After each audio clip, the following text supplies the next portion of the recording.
Hello again. Last time I promised I'd come back and talk all about my chronic illnesses and how they affect my life. I've got quite the list, and I won't give a medical school lecture on each one today. But if you'd like me to do a deep dive on one or more of my conditions, just leave a comment in the comments section below, and I'll add it to my to-do list. Chronic migraine disease. I started getting migraine headaches when I was a teenager and was officially diagnosed my freshman year of college. Over the years, my migraine attacks have swung between infrequent episodes that didn't really bother me too much to chronic periods where I'd have several per week and I barely dragged through my life. Right now, my medical team and I have finally adjusted my treatment plan to get my migraine attacks down to around 2 or 3 a month. This time last year, I was dealing with at least one a week. A combination of medications, supplements, and non-drug therapy seems to be working for me, at least for now. Migraine affects my life a good deal, even with fewer episodes, because it's much more than just the headache. Migraine is a neurological disease, and the headache is only one phase of an attack. A few hours to a couple of days before a migraine starts, I'll start having neurological-like symptoms, like mood changes, visual disturbances, smelling odors that aren't there, disorientation, and fatigue. Then the headache starts, and it's bad. It feels like someone is driving a nail into my skull behind one eye. It comes with extreme sensitivity to light and sound, as well as severe nausea. Luckily, I have meds that tend to get that part over with fairly quickly, about 30 minutes to an hour. It always seems longer though. Then there's a period after that I call the migraine hangover, and it really feels like a hangover after a hard night of drinking. It generally lasts through the rest of the day, at least until I get a good night's sleep. All in all, a single attack can take me out or at least reduce my functionality for 1 to 2 days, sometimes more. Thinking back to when I was having 2 and 3 attacks a week, it's a wonder I was even able to hold down a job. I was never functioning at 100%. We migraine warriors get pretty good at faking it though. I'm really grateful my medical team and I have wrestled my episodes down the way we have, especially since I started racking up more chronic illnesses to complicate things, like autoimmune arthritis. Due to changing to a new rheumatologist, lab results that don't give any clarity, and paperwork that doesn't make anything even more clear, I've actually had 2 different autoimmune diagnoses: rheumatoid arthritis and psoriatic arthritis. They're not really all that different, and the treatment is basically the same. So I haven't put a lot of energy into clearing up which one I actually have. I started showing symptoms back in 2013, 2014, but they were vague and easily written off as other things. Getting older, overdid it at work, or I caught a virus or something. After all, I'd gone back to school for my nursing degree and had hit the ancient age of 40, so it could be anything. The pain finally got bad enough. I was popping way too much Advil, and I started working with my doctor to figure it out. And I finally got my initial diagnosis in 2015. The pain in my joints, especially my feet and hands, ended up being a major reason I decided to leave bedside nursing and pursue my master's degree in health informatics. It was a good career move, but I really miss bedside nursing. So that's been the biggest impact this has had on my life. Luckily, because I recognized the symptoms and forced my doctors to keep looking and got a diagnosis relatively early, so far there's no damage to my joints. My old rheumatologist also encouraged me to have weight loss surgery, and because stomach tissue and fat tissue both release inflammation hormones, my sleeve surgery and losing over 100 pounds has caused my autoimmune arthritis to be in remission right now, at least according to the lab tests. So we keep an eye on my inflammation levels because it's likely to return, but right now, at least in theory, there's no damage happening to my joints, which is good because along the way I developed fibromyalgia. Ah yes, fibromyalgia. This is the diagnosis I've struggled with the most. For years, I've been part of the medical culture that views fibromyalgia as a trash can diagnosis. That is, a diagnosis that's pretty much given for a bunch of vague symptoms to pacify a patient that's demanding a diagnosis. My opinion was based in ignorance and frustration with patients in the ER who used it with what we term as drug-seeking behavior.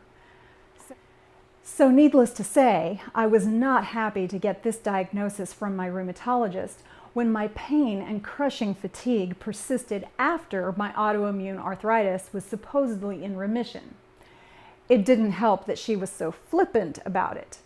I was describing a pain level of 6 to 7 out of 10, and fatigue that was so bad I was struggling to get out of bed and get through every work week and just keep my job, which was even a desk job by then. And her response was, "Oh, that's just the fibro," having never even mentioned fibromyalgia to me prior to that moment.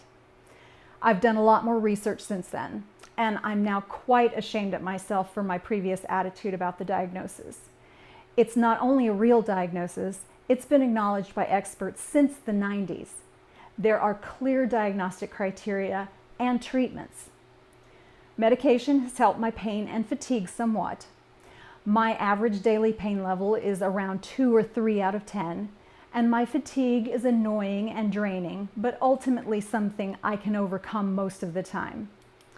I'm trying to gradually increase my exercise with some non-impact and non-aerobic activities like Tai Chi and restorative yoga, but it's slow going because dysautonomia. I actually have a fresh diagnosis for something I've had issues with for a really long time, but it's gotten much worse over the last few years. It's called dysautonomia, which is a fancy medical term which basically means the part of my nervous system that handles things like heart rate, blood vessels, heat regulation, and more stuff like that doesn't work right. Normal people are able to stand up, for example, and their autonomic nervous system adjusts their heart rate, blood vessels, and the like to compensate. Mine doesn't do that very well. My heart rate will shoot up, my blood will rush out of my head, and my vision will start to go black. I don't have it as bad as some people, as I don't tend to pass out. It's happened twice in my life, both when I was much younger. But sometimes it's only because I know to bend over and let the blood go back to my head. I also have no tolerance for heat or getting too warm. So between my heart rate and getting overheated easily, exercise is very hard for me. Living in Texas most of my life, I've had to develop all sorts of tricks for staying cool through the many months when it's unbearably hot, because I'll get very sick from the heat. I had realized some time ago that I likely had dysautonomia, but it's so rare to actually get a doctor to admit it. And since my symptoms are not as pronounced as many other cases, I never thought I'd actually have a doctor take me seriously. I found myself at a new cardiologist for a checkup for my heart arrhythmia, and she was asking some specific questions about my history and my high pulse rate at her office since I'd just walked in from the waiting room. So it was a surprise to me to have her tell me, essentially without asking, that I have this and give me tips for managing it. There's no real medical treatment at the level my symptoms are, but there are lifestyle management things I can do to help. And speaking of irregular heartbeats, the reason I was at the cardiologist's office was because I had to have a procedure called a cardiac ablation about 6 years ago. I had a reaction to some medication and started having a lot of a particular type of irregular heartbeat called a premature ventricular contraction. The ablation procedure basically had the surgeon thread a wire up my large vein from my thigh to my heart and zap the cells in my heart that had gotten irritated, and they were causing the irregular beats. because of the procedure, I have to get checked out by a cardiologist every few years just to make sure everything is a-okay. I check my heart rhythm periodically, and it's fantastic. So I never thought this was anything but a reaction to that medication. My new cardiologist agreed that the med was the trigger, but gave me the news that the med wouldn't have been able to cause the problem if I weren't already prone to that kind of irregular heartbeat. So one more thing I get to keep an eye on. Thanks, Doc. Irritable bowel syndrome. Possibly related to my dysautonomia, possibly related to my migraine, and possibly related to part of the autoimmune process. I also have irritable bowel syndrome. IBS tends to come in 3 different subtypes. IBS-D, which is the diarrhea prevalent type, IBS-C, which is the constipation prevalent type, and IBS-M, which is mixed diarrhea and constipation. I have IBS-C, which is in some ways better than the other ones, in that I don't tend to have emergencies away from home, if you know what I mean.